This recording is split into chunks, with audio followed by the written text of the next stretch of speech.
11:30. Oh God, well. Well, we'll help him with that. Perfect. Okay, so we are live. Yeah. Well, maybe we got to get Keegan to go on first then. Yeah. All right. If Kelly's a no-show right now, we could get started with Keegan. All right, here we go. Tell Keegan.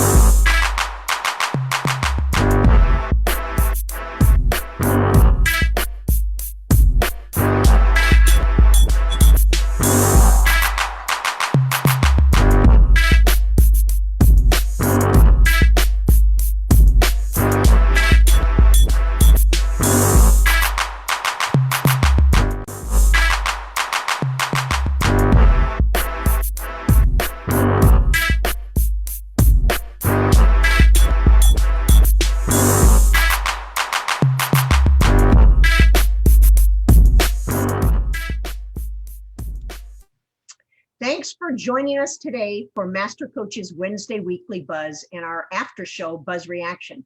I'm Ruth Nelson, joined by Hall of Famers Mick Haley, Bob Bertucci, and Brian Gimolero, bringing you the most current issues and trends in volleyball. Our weekly news show has leaders in our sport provide their perspective on the questions that are asked, along with the discussion on topics that are current and ones that are affecting all of us. Our news flash. Want to make a difference? Please remember to renew your AVCA membership. This one organization that represents all coaches at all levels when lobbying for the changes that are needed in our sport. And you can make a difference by registering at avca.org. Today, our Buzz show will extend for the full hour since we have 2 of the Final Four coaches, as well as 3 of the coaches that played their final matches this weekend. So let's head over to Austin, Texas, where former Olympic coach Mick Haley will introduce our first guest today. And that guest is Keegan. We're bringing you on early. There he is. Okay, Mick. Well, thank you, Ruth. And Keegan Cook, head coach, University of Washington, getting the most money out of this tournament of any coach out there. He has played every set you can possibly play, and he's been successful. Where are you, Keegan? I can't He's there. hiding in a corner of our hotel here. Trying Oh, to there you go. bad, scary Texas players. All right. Well, I've watched every one of your matches. I've been a big fan. I love what you've done with your players. You've had a great season so far. But I'm going to ask you a hard question, okay, to start with. Maybe not even fair, but I'm gonna, this is for coaches and coaches. I love watching what you guys are doing and then try to see maybe what I think I might have done and that sort of thing. And I don't have heart palpitations anymore. I let you guys have that, and we can watch. But last time you brought your coach to you brought your team to a Final Four, it didn't look like they were ready for the moment. They were young. That was their first time. You guys had really worked hard to get there. You'd had a great season, and they couldn't perform the way they wanted to. Everybody was just kind of wrenching their hands, trying to help them get comfortable and get into a rhythm. So knowing that you remember that and preparing this team for this moment coming in, what have you done differently, you think, to have them ready? And it may be just the fact that they've survived every situation they've been in. They'll be ready for sure. They've come back from the dead. They've done everything you could have hoped for in a tournament to get here. But what's been your preparation to help them this time?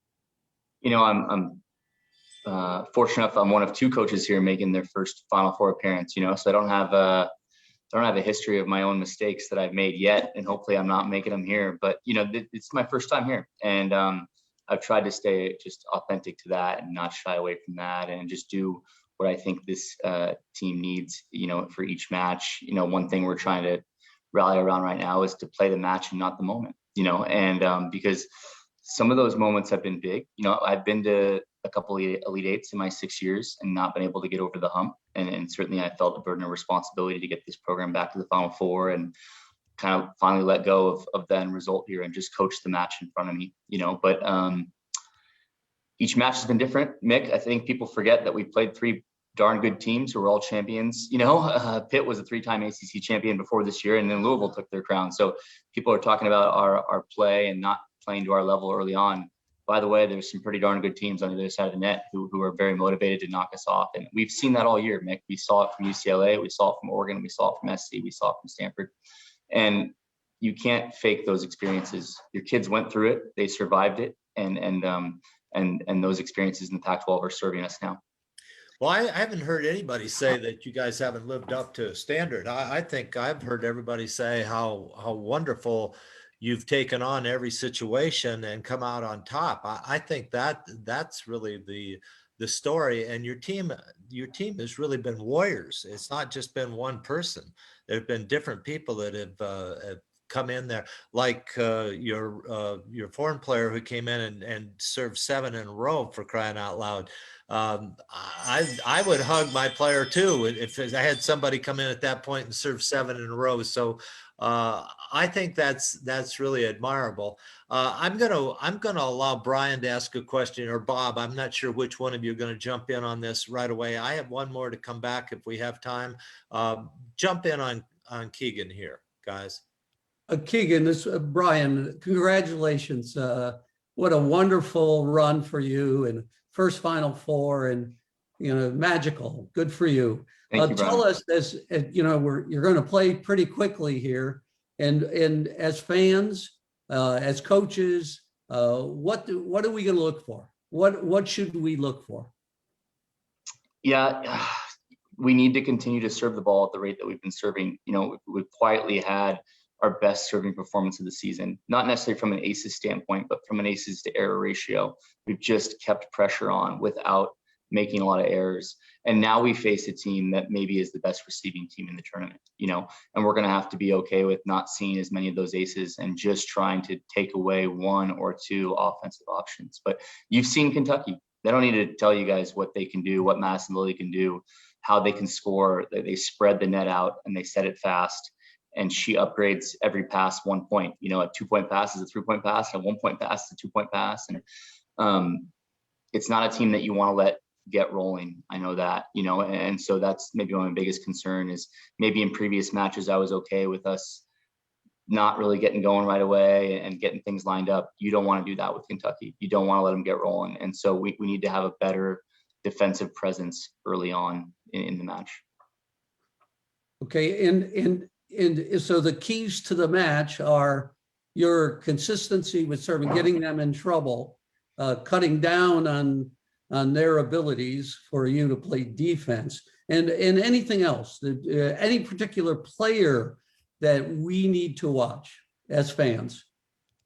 Yeah, we need to, in some ways we need to side out at a high level. I think our point scoring throughout the year has been right around 45%.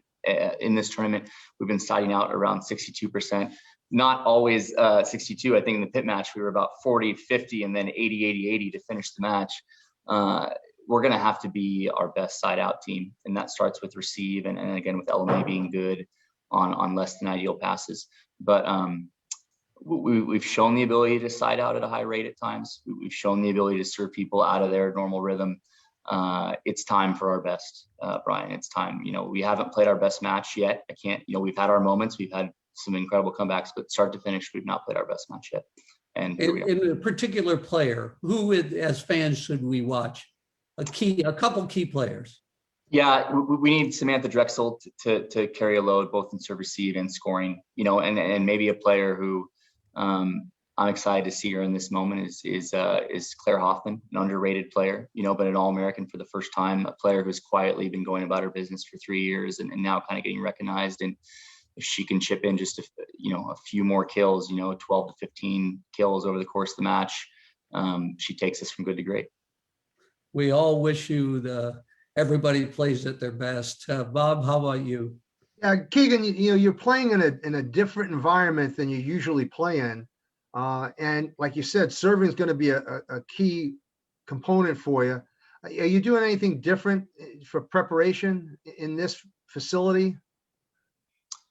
That's maybe one of the painful lessons I've learned in my time of falling short is I don't want to change anything right now. You want to tie my shoes in the same order. I just think not from a superstition standpoint, but you want your team to know that who they are is enough in this moment. And if all of a sudden you start writing new practices and new drills, they're looking around going, are we not good enough? Do we need to press right now? And I think in little ways I might have sent that signal out to my team and my leaders in years past, and I regret it and I've learned from it. Most wisdom comes from pain, and I've had a fair amount in my early coaching career. But I think the challenge will be we've got some serving variety. I don't want to deviate too much from what we've done because it's got us here, but there's a few things that we're looking at. Okay, great. Thank you. Okay, so Mick, you get to do the salute. Adios. Well, Keegan, we're excited to see your team go out on the floor and take on the Wildcats. And if we see another 5 sets, that would be great volleyball for us. But I'm sure you would like to see 3 with you winning all 3. And we wish you the best of luck and keep going with those kids. You've really done a great job. Thank you, Mick. It means a lot coming from all of you guys. Appreciate your time. Good luck, Keegan. Good luck. See you guys. Thanks for Great being luck. on. All right, Mick, here we go. Our special surprise guest, I'll let you introduce him, but it is a great opportunity for all of us to have this young man on our show.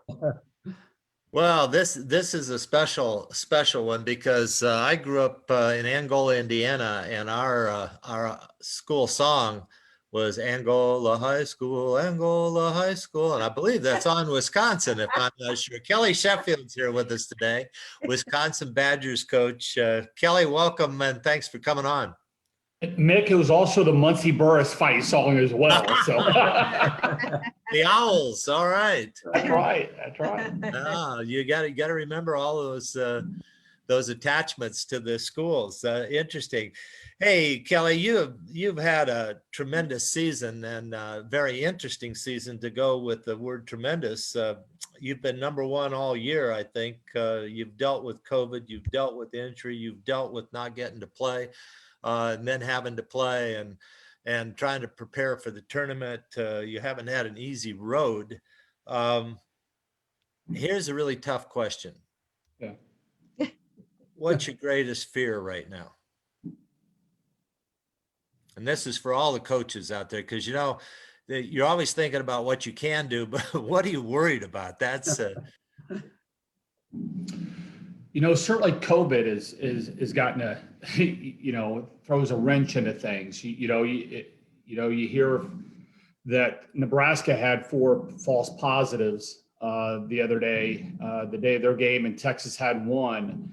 And it's one of the things we try to do along the way is you talk about, hey, there's going to be adversity and it's going to come from different ways, and just you've got to embrace it when it happens. That certainly throws off your game day routine when you have a positive test early, and then you've got to sit around for another hour to wait on a PCR test, and just all the emotions that can play with you. And then not only to mention that you might be missing a film, a practice, pregame meal, something like that. So that would be one of them. I think the other one is that your team just is not playing with freedom. I think you want your team to play with freedom to go. I think I remember hearing Brian one year talking at the Final Four and was talking about it might have been back when he had his team. I remember him talking about look for the hesitation points. There's sometimes when you're not playing with freedom and you're over analyzing, you start hesitating, balls that are in the seams and things like that. And so that tells me that it's a team that's playing with a little bit of a tightness and feeling it a little bit. And so I think once you get to game time, you're hoping that your team is playing with freedom. Is the tendency to want to just package your team up and take them back and put them in a room and not let them out, and so that they're safe? Is that the tendency, the feeling? That would be my feeling, yet you can't do that, right? So how do you handle that? You can't do that. One of the advantages that we feel pretty good about is every one of our players has either had COVID or they've got the vaccine in them. And that's the same. Our entire travel party is in that. So, I think we feel a little bit better than maybe what we did 4 weeks ago. We've got a nice, a really large banquet room that we rented when we first got here that's got, table tennis and spike ball and a bunch of games and cornhole and all those things. And those guys have utilized that, as well as a movie room. That's certainly been, has been a key. Brian or Bob, you got a question for Kel? Yeah, how about Kelly? This is Bob. How about the environment itself? It's a different facility than you're used to playing in. I mean, it's almost like going to a junior tournament, it looks like on TV. Have you done anything differently in terms of your preparation, or is there any adjustments that you had to make? Yeah, a lot. I mean, this thing it's coming at you so fast right now. There's not this 3, 4, 5 days off between rounds where you go home and kind of hit a reset. It is so fast. It's I'm so appreciative of the committee and the people that are putting on the championships. This has not been an easy deal. I think they're passionate about the sport. They're doing the best they can.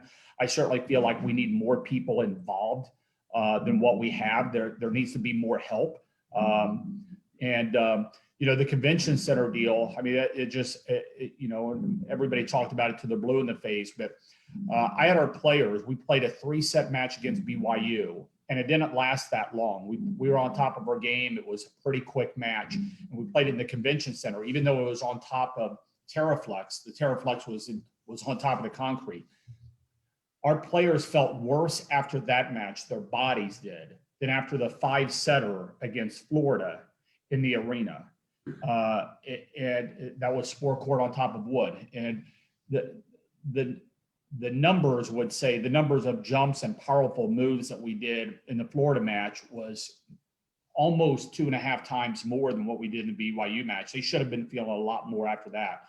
The flooring wrecked some havoc a little bit. Okay. Brian? Yeah, congratulations. Wonderful. #1 all year. Wow, that's amazing. By the way, the University of Wisconsin's band, which you have quite a reputation, we hired them one year to represent Long Beach State at the Final Four because we didn't bring our band. We gave them T-shirts, and we know why they got their reputation, by the way.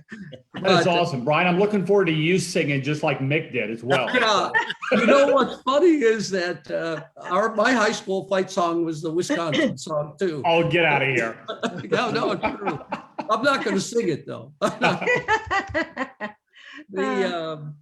I think, give us the keys to the match. I've done some television, and I always have to come up with the keys. You tell us the keys. Who do we look for, and what are the keys to the match? Yeah, it's two teams that, first of all, serve very aggressively. I think that you've got two teams that serve aggressively. Both teams are very physical at the nets. Both teams can block.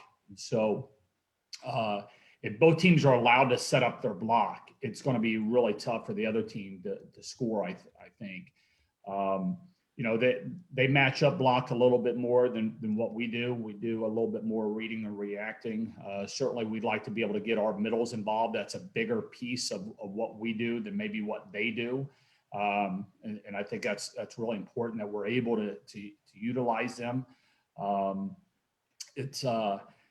That may be it. Can we extend some rallies?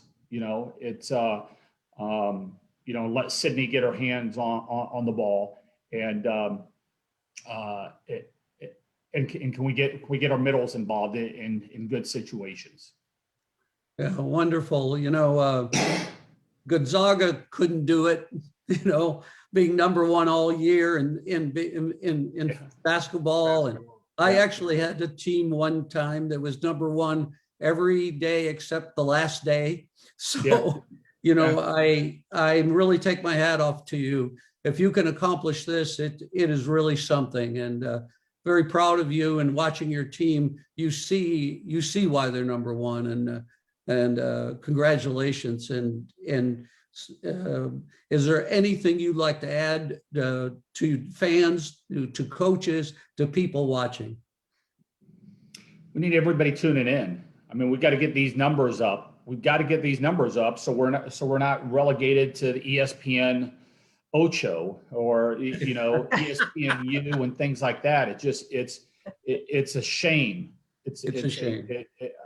I have stronger words, but I'm not going to use them. We're not getting these matches where more people are able to watch them. But we've got to do something about it. We've got to tune in. We've got to watch. We're certainly excited to be here.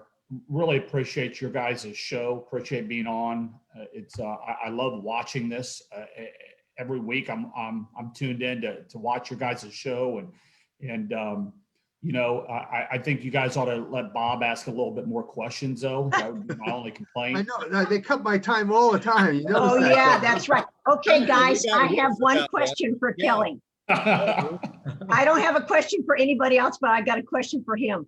Right. What impact do you feel your personality has on the team dynamics and the outcome of a match? Oh, Jesus. Tough questions, Kel.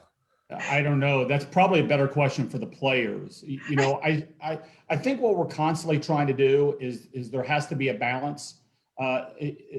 Your players have to know.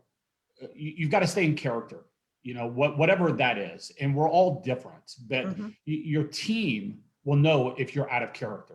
And we try to have a balance between being fiercely competitive, being disciplined, and also enjoying ourselves and not taking ourselves too seriously.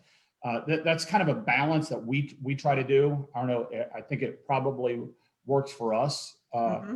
Certainly knowing your players, because there are some people that you need to loosen them up in certain moments, and that helps them. But then there's other players that maybe that distracts them, and so you can't do that. Or others, it's got to be very, very informational based and no emotion whatsoever. I think the key is staying within yourself, but also know what individual player needs in those moments. And so that means along the way, you've got to pay attention.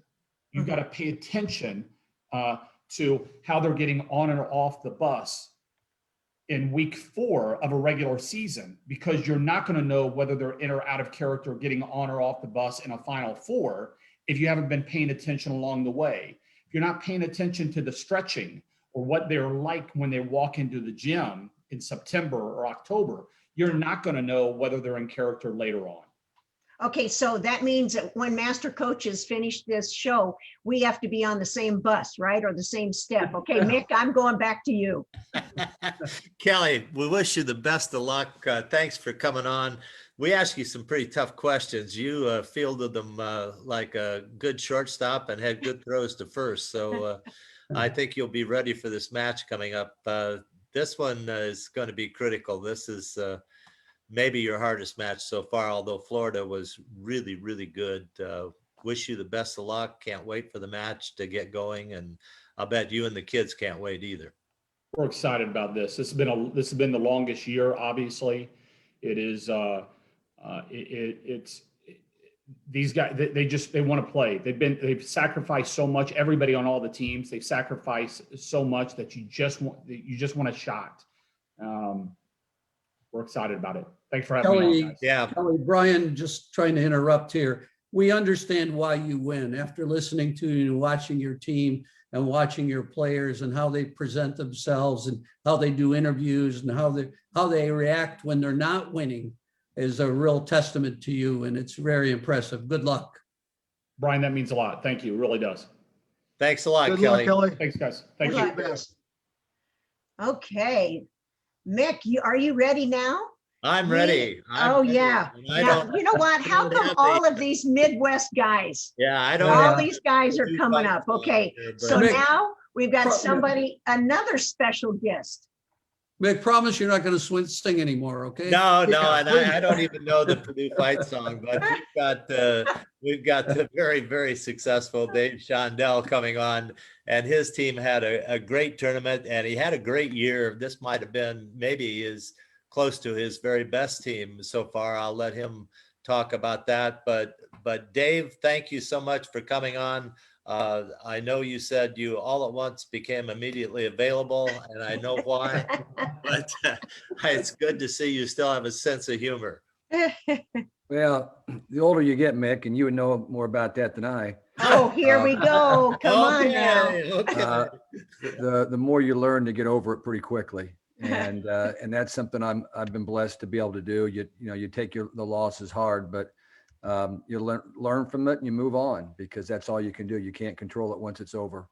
And you have to be there for your team and lead by example. And we played our tails off all season long. And I was really proud of this team and glad to see that some of the players have gotten the recognition that they deserve from the AVCA and the Big Ten. And we have most of them coming back. So, we're looking at next year's tournaments, trying to get the preseason tournaments the way they need to be, and make sure everything is in place for next season.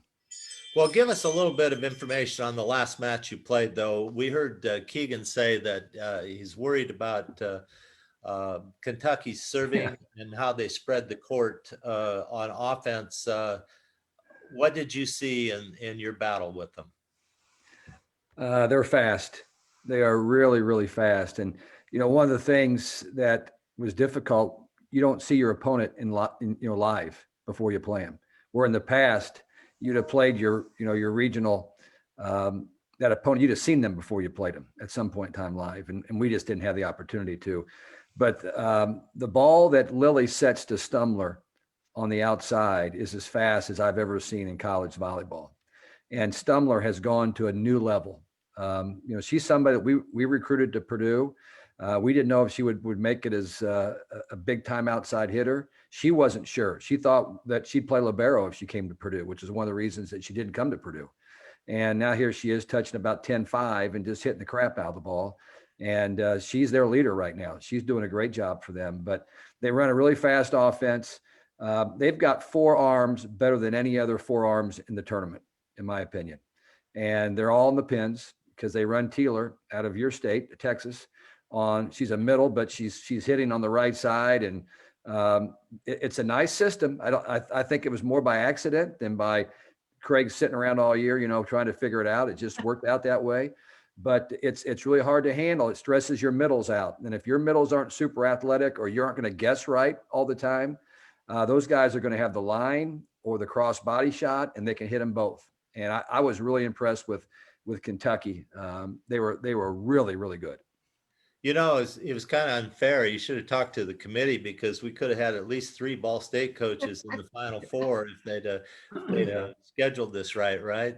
Well, I think the committee has done a great job the last several years. I think there are a few more volleyball people on the committee than there have been before. And so I give them some credit for, especially this year, putting this crazy tournament together. Well, what do you guys got for Dave? Well, I've been waiting for Mick to talk to one of these coaches about the challenge system, and he hasn't done that yet. So I'm going to throw that out to Dave. I think that's good. You should talk to him about it, because I really, really think there's some serious change that needs to happen there, Bob. And what's your feel on that? Well, first of all, the challenge system is tough if the cameras aren't very good. And in the convention centers, we did not have very good angles. And now in the match we played 2 nights ago, they had a better situation. They had what you would expect, good shots of the end lines and the sidelines. But in the previous matches, you didn't have that. But I'm not sure what do you mean about the challenge system? I don't like the way it's just 3, and if you get them right, you lose them anyway. I think the international system is more effective. That I think right now people just use them as timeouts, and if they're wrong, they're wrong.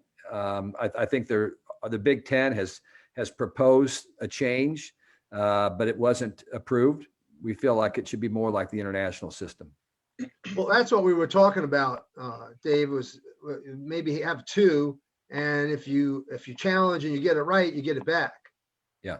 And I think that's where we were going with it. We just feel like you could be right 3 times and be out of challenges. And there was a call in a match, I think it was Washington, and that match with Washington and Pitt, where there was a ball late in the 4th that was in by a foot. And luckily somebody had a challenge left. What if they wouldn't have had a challenge left? You know, Well, they don't they you just feel got you're screwed. penalized? Don't you feel you're penalized if the officiating is not good? Yeah. Because you have to use your challenges on things that would normally just be seen and automatic. And That's one of the most frustrating things is when you have to use one on a call that's obvious to everybody there except the officials. Yeah, I think that's the detriment. And I believe, and Bob and I and Brian and Ruth have been talking about this. We really feel like the challenge system has been good for the game, Yeah. but only give the coaches 2 so they don't use them to manipulate on timeouts, and give them back to them when you happen to get a officiating set that maybe is taking some time to get into the game and they miss a couple. You don't get penalized. I saw one coach having to use 2 challenges in the first set before 15. Yeah. I do think it has relieved some stress from the game to know that the officials aren't going to take somebody completely out of the game. Not that they're trying to, but just that, you know, some bad calls aren't going to change the game, that you have those opportunities to use the challenge and you can keep the game, you know, pretty evenly officiated.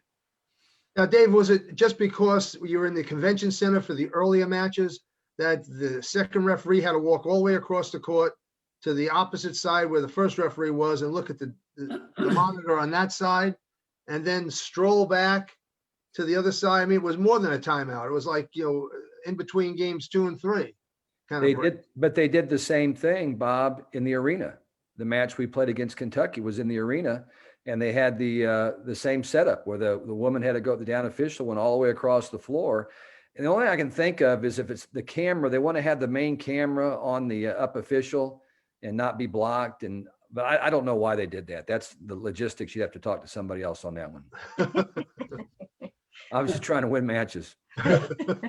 I've got one really important question I'd like to ask. Who hangs the pictures on your wall behind you? They're straight. Yeah, I know. My wife's going to hire you, Dave, if you've done it. Well, I did that, but I got some help from my wife. I was having to balance on that couch that I'm sitting on, which was kind of tough. But we put those are my 9 grandkids that are up there. Well, that picture. those pictures Wonderful. are absolutely perfectly hung. The corners are 90 degrees. Very I nice. appreciate job. that. Brian, did you have a question for Dave? Congratulations, Dave. It was a wonderful season and Thank you. watching your team play. You know, I really couldn't see the speed of what you were talking about, the setter, how fast that outside ball was. I couldn't tell. I really was concerned about the coverage and the number of cameras and the use of cameras and maybe the director, because it really didn't give a good view of how athletic, how complicated, how artistic, how ballet-like the game was. And I wish it would have been better myself. So because you saw things that I couldn't. But that was a concern of mine, or is. What concerns did you have? After it's all over, what kind of concerns did you have about the tournament? Well, first, Brian, thank you. And I would say that I thought, given the means that they had and the resources that the NCAA committee had and Omaha, they did a great job. I mean, that's how I felt. You know, we were a seated team, so our hotel was nice, you know, and I think that they do try to take care of the seated teams best. And we were right across the street. We just walked back and forth. We saved about $10,000 by not using a bus while we were up there. And we just walked right across the street. I hope our athletic administration appreciates the fact that we saved $10,000 by eliminating that bus. But I just think that right now the NCAA is not respecting volleyball. Like of course, we're all biased on this call, the way that they should. This is the fastest growing sport in America for women and men. And all the people in this Zoom call have been fighting this battle for as long as possible. And I watched my dad kind of be one of the pioneers of this whole brouhaha. And we all know it's come a long way. We have come a long way with where we are. I mean, you can watch volleyball any night of the week on TV, and we fought for that for a long time. But I just think the NCAA they're caught between so many other issues right now that trying to, give more support to some of these quote Olympic sports is just not something that they're going to do. And I've always believed the best thing that volleyball has done is we've taken care of ourselves. With social media and shows like this, we didn't have shows like this even 5 years ago. But now we've taken the bull by the horns. I don't need the local print media to promote my program. We do it by ourselves.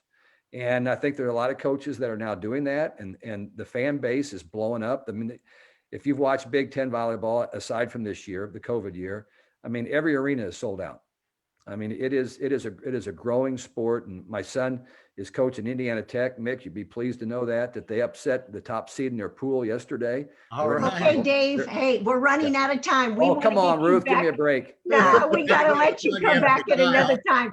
Mick, you better She does sign that up. to me all the time. I know just how you feel. We're waiting for somebody else to come on. Great job. All right, someone's got to be in charge. Thanks, Ruth. Yeah. Yeah. Dave, thanks a lot. Thanks, guys. Thanks, Dave. Congratulations, Dave. Appreciate it. Great having you on. Great season, big All guy. right, boiler up. Boiler up, huh? All right. Okay, for those joining us for the second half of today's extended Buzz Show, we continue talking with our coaches that participated in the D1 Women's Volleyball Championships in Omaha. Now we have our next guest coming on. Louisville Cardinal head coach. Okay, Dani here we go, Bussboom. Dani. Hey, Dani. There she is coming on. And guys, no more questions at the last minute when I chat with you. Dani, we got to crack our whip with these guys. Okay. Dani, thanks for coming on. This is Sure. Mick. And I know your season, well, you played 2 seasons. You played in the fall. You got better as it went along. You had a great spring. Kids really responded. Pins were really fun to watch. You've got middles and everybody cooking, but the pins out there were extremely fun for me to watch. They didn't hold back on anything. I think there was no fear. Loved seeing your team, but I have to tell you, I was in agony with you. My team played San Diego against Kansas in the finals of the regionals, and we were up. We lost the first 2 sets, won the next 2, and we were up 14-9 in the 5th set. And it was like somebody clicked the switch. I couldn't do anything right in the huddle. I had Sam Bricio in the front row, the player of the year, and we couldn't get out of that rotation for anything, and we lost that match. And I was at a loss for the first time in my life, I think, at a loss to what to say to my team. Yeah. It went so fast, I couldn't slow it down. What were your feelings while you were going through that situation in the 5th set? I would say post-match, I felt the same way. I didn't really know what just happened. And during the match, so it was actually a good rotation for us. We actually had the 3 players that got All-America honors today were in the front row. So, and we had, when you look back and watch film, we had 3 swings with really no block up. And we didn't, or poor blocks, and we could not convert. And so you look back and it's like the volleyball gods just took that from us. And what was interesting, I think the most disappointing, is people are like, oh, Louisville, great job, you should be so proud. And it's like, last year I felt that way. This year I don't, because we expected to be there and expected to win big matches. And so it doesn't feel like it's magical run. It felt like we underachieved. And I think that's the hardest thing looking back at that match. It's like, gosh, we had a great opportunity. We were playing well. All of our team dynamics has been phenomenal. And it's like, what else could have we done to win that game? I don't know. And so literally I did not know what to say after the game. Luckily, you had to have like a timeline because of the tents. They're like, we got to get you out of here. And I was like, thank God for that 40-second warning, because I don't know what to say. Well, it is really tough, isn't it? And you don't want to lose the group because you're coming back next year, Yep. and you want to carry all the good things over that you accomplished. And that is just the worst taste in your mouth that I have ever felt, honestly. And I expected to be going to Omaha that year when we lost in San Diego. I was right there with you. So are there any good things you can take away from that? And how are you kind of focusing your team to walk away from this and use it as maybe as a learning chip to be ready to go next year? I think the good things are we did have some inexperienced players. Anna DeBeer was a freshman, so she got her first tournament games under her belt, and just being in that moment and getting over the hump of like making the Sweet 16 when you're supposed to and when you have the pressure, I think was huge for our team. So I look back at the whole tournament and think that's hopefully a turning point for our program. Like, we won when we were expected to win. And yeah, like the taste in your mouth, like I know our team is pretty still upset. We had like meetings with them today, before they go home. And I think it'll definitely be a driving force for us as we prepare. And we just know we have more to give. So, I mean, a lot of those last year felt like a dream, like, oh, we did this and it was unexpected. And this year definitely felt, we already took a step mentally. So this year felt so different that next year I think we'll be more prepared mentally in those big moments. Coaches, what do you got for Dani? Bob, you're up.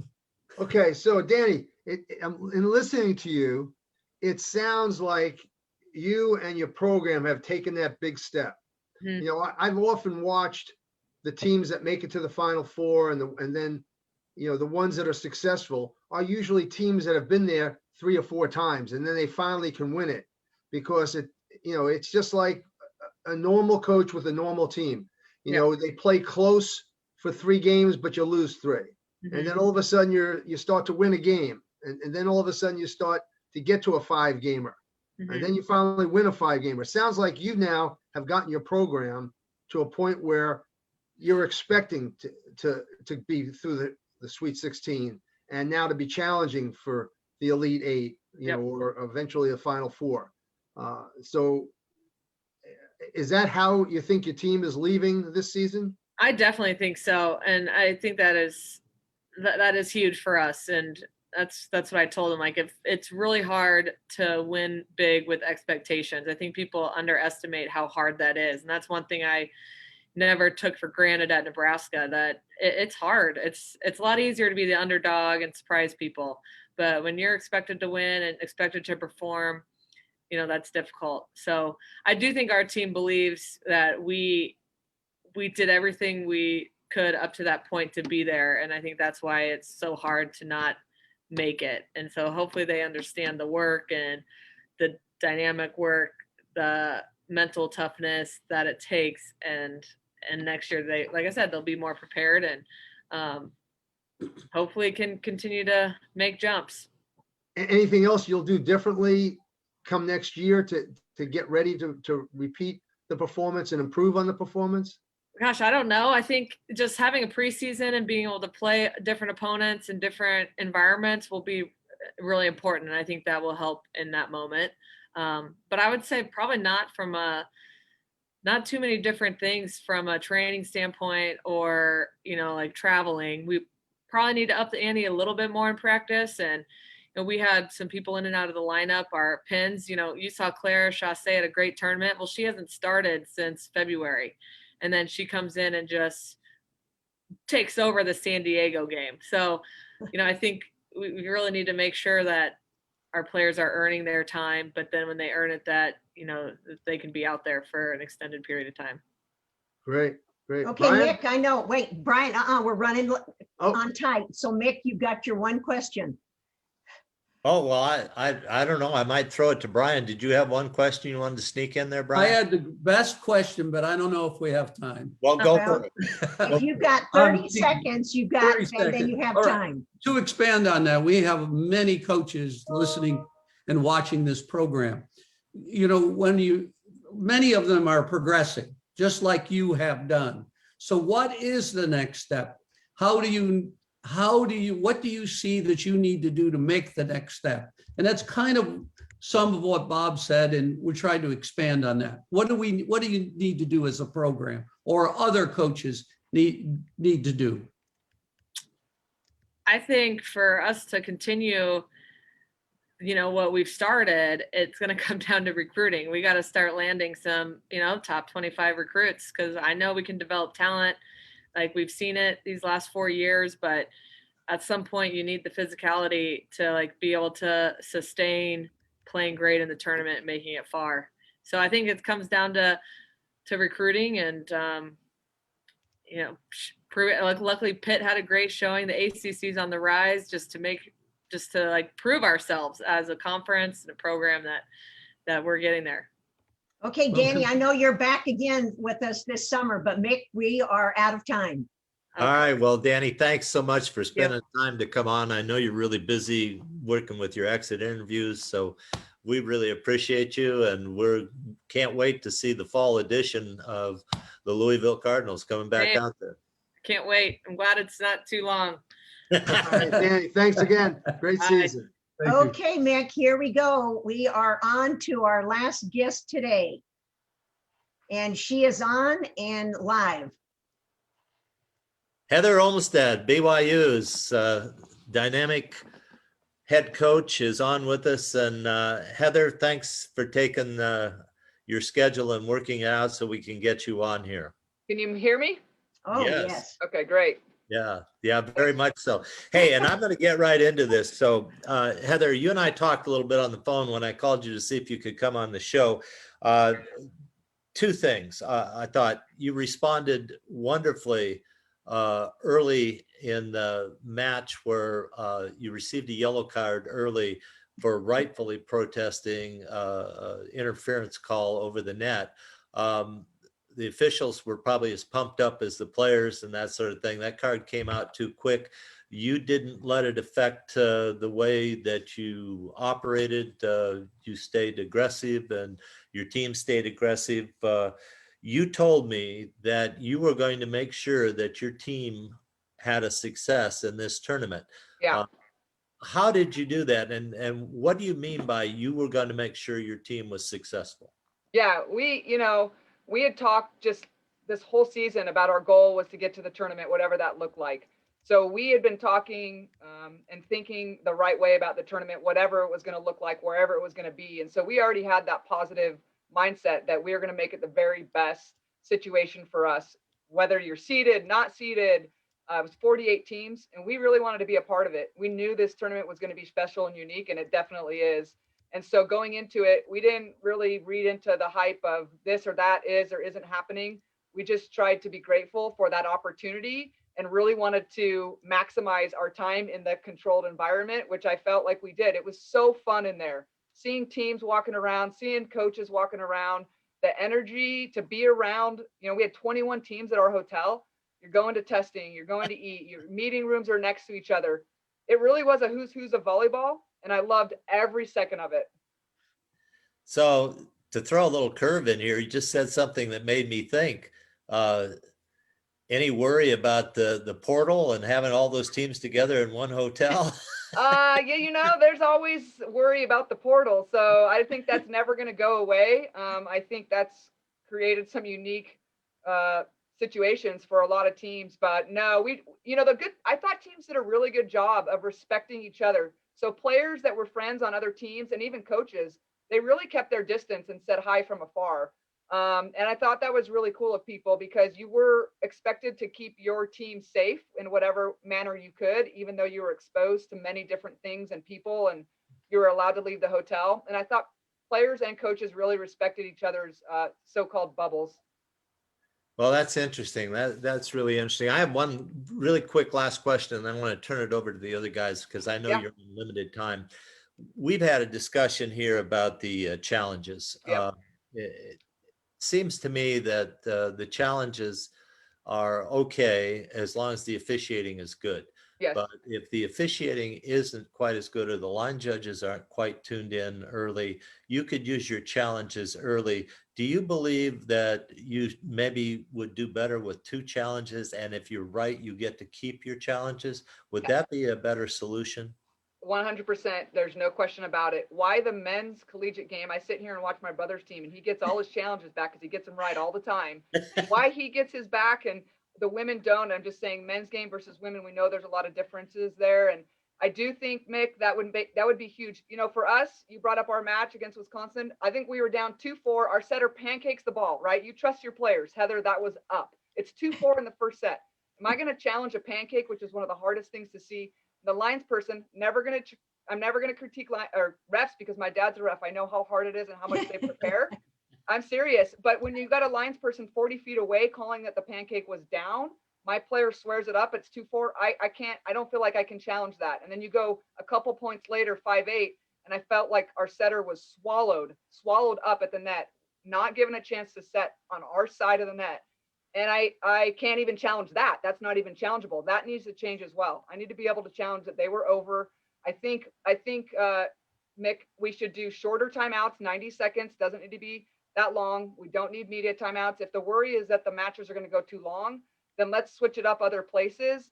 Let's get rid of media timeouts. Let's go 60 seconds and let's figure out a way to get it right. My dad always says the ref's number one job, they want to get it right. Let's help them get it right.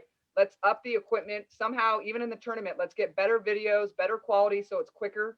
The refs are doing the very best they can. They want to get it right, but we are definitely limited by what we can challenge because we're fearful of not having them back.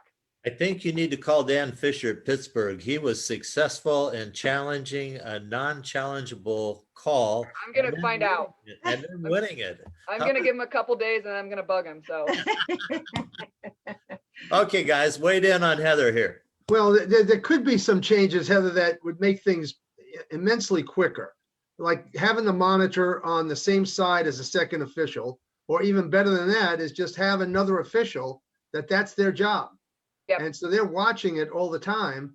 Yeah, there's a little bit of an expense there, but maybe you could keep your media timeouts if you have that other official there that can immediately say, no, it was in or it was out, and solve that in 5 or 10 seconds. Absolutely. Yeah, I agree. And if the equipment was a little bit better, it'd go internationally, man, it's just fast. Aren't they speedy? And it's really impressive. We get to watch it in the Olympics, hopefully, how great those challenges are. And it really does help with the flow. And the refs want to get it right. So I think, Mick, you're onto something. We need to get those challenges back if we get them right. All right, I'll give you this last one, then I'll let the other guys. Oh boy, here we go. But should we require the down official and the lines people to jog into position and jog across the court? That's a good question. They do have tennies on. That's right. So I don't know. Out of respect for my dad, I'm going to say no. All right, go, Brian. Your dad has done 100 matches when I coached. For me, I got to be good friends, and he's a great official, and he's always been a great official. Although I always tell him he's not during the game. Yeah, you always got to give him a hard time. Oh yeah, you do the same thing, I'm sure. Always. Congratulations, a wonderful season. After you've experienced the tournament, after you did it, how would you change it? How would you have changed it, or what would have been a better experience for your team, your players? I'm going to be completely honest with you guys. I had 2 pieces of feedback for them that was very minimal. Very minimal. I loved it. I loved the fact that we showed up to our match against UCLA, and I knew that Keegan Cook had our locker room tent because I could read on the board what he had written, and I loved everything. I mean, you were using other people's boards. You were in the same area. I don't really know how to answer that. We really did try to enjoy every minute. I think maybe some timing things could have been a little bit better when you go test that you practice, or when you practice and you go test, where it could have been coordinated a little bit better timing wise. I thought it was fantastic. I thought the NCAA, I mean, look, we benefited from them changing their whole tournament for us. That was incredible. So we are very grateful, very appreciative. And I can't say enough about how well it was ran. And we feel special to be a part of the 48 that got to play in the tournament. You have a young team, so you feel. Let's talk about the future quickly. It's already the future now, right? Yeah. What do we look for in the future? Oh gosh, we're so excited. We just got the announcement. We had 3 All-Americans. Kennedy Eschenberg was a 3rd team, and I can't say enough about her returning as a senior and taking advantage of the COVID year, as well as Taylor Ballard-Nixon, who was an honorable mention. So, and Whitney Bauer, who was an honorable mention named today. We talked about it after. We tried it. We went down that little rabbit hole of, hey, we're all returning. We're going to be so good. And I kind of had to kibosh that and say, look, we're only as good as how much better we get. And so we're going to get the same result if we don't get better, and we've got to grow, and we've got to compete, and we've got to get uncomfortable. And I'm so proud of what this group did. If you would have told me a year ago that we were going to go win the West Coast Conference when nobody thought we would, when we lost so much, I would have taken it, because it's been an incredibly hard year with COVID and what these student athletes have dealt with, as well as the coaching staff, and not being able to go recruit and not be able to use our routines the same way we always do. So I'm excited about the future. I'm more excited to see how much we can grow and get better, and see in December if all the hard work that they're going to put in is going to pay off. Well, your enthusiasm is contagious, and it's reflected in your team, and we can't wait to watch it. And thank you for giving us your time today. You guys are awesome. Thanks for having me on, and we appreciate what you do. Ruth, Bob, we got time for you. You have a final question, Ruth? No, Bob has a question, because we're good on time. Heather, I think you really approached this the right way, because one of my questions was going to be about the whole environment and, being in a convention center and having all these, teams, playing right next to you and not having a typical situation. I think that must have made the players enjoy that experience, equally. Yeah. When we told our kids before we left that, when I saw the setup, we were meeting with the NCAA, I said, look, it's going to be like a club tournament. If you could have heard the cheer from our team when we said it was going to be like a club tournament, they were so excited. I have no idea why, but they embraced it. It was probably just from all the talk, we embraced it. The fact that Nebraska, Omaha, and Creighton let us use their Terraflex, how gracious of them. I thought that was fabulous. Like, I didn't really care whose we played on. The fact that they were letting us use those so our kids could play on Terraflex and their bodies could recover better, I just thought the whole thing was the best situation, and maybe it could have been a little bit better, but we're just on cloud 9 that we got to be a part of it, and that we played well. Wish we would have played better against Wisconsin. I think we're better than that, and we talked about that, but that's something we got to learn from. Well, congratulations. You had a great year, and best of luck next year. Thank you. Okay, Thank you, so guys. my question, I got one last All question. All right. All right, you have 42 more years to coach. Are you seeing the sport change a lot as far as women in coaching? Oh, that's a great question. Yeah, I definitely think so. I think we're going to have a female national champ sometime in the near future. I think we're going to have many more female student athletes get into the sport and be great mentors for these female student athletes. So I see it growing. I see opportunities everywhere for us to welcome young women on our staffs. And so, yeah, I hope so. I don't know about the 42 years, but I see it growing. Does that mean you had a great recruiting class this spring? We have a lot of good kids coming in. I do have a kid coming in who wants to be a coach, and I just lit up. Actually, our setter, Whitney Bauer, wants to be a coach as well. And when you hear that from kids, I didn't know I wanted to be a coach. My dad was a coach, so I was like, I'm not coaching. I didn't know I wanted to be a coach. So when you figure that out as a player and you want to be involved in the sport, I think it's pretty special and impact it the way that it impacted your life. Okay. Outstanding. Fantastic. Thank you, Heather. I know you've got team meetings, so we'll let you go, but it's been wonderful having you guys on. You've been wonderful, and good luck next year. We're going to follow you right from the get-go. Thank all of you guys. I appreciate it. Thanks. All right. Bye. Okay, Bye. well, our time is up, and thanks for joining us today for our extended Buzz show. We wish those Final Four coaches great success as they move safely into their next match at the 2021 NCAA Division I National Championships. Book your Master Coaches custom virtual clinic today by heading over to our Instagram account. click on our bio and click on the virtual clinic link. If you're looking for a fantastic one-day in-person clinic near Abilene, Texas, join us June 5th by registering at AbileneYSA.org. Remember, our weekly buzz show will be on our YouTube channel. Go directly to our Instagram account and click on. Facebook, follow us on Volleyball Master Coaches, Instagram, and Twitter. A special shout out to our partners, SNA Sports and Baden Sports, and thanks to our content providers, NFHS, JVA, Coaches Insider, and AVCA. Let's hear from our Buzz and Buzz Reaction digital partner, Dr. John Foreman, who will update us on his most recent podcast. We needed to sneak that one in. I didn't. Yeah, I did. Almost caught me unprepared. All right.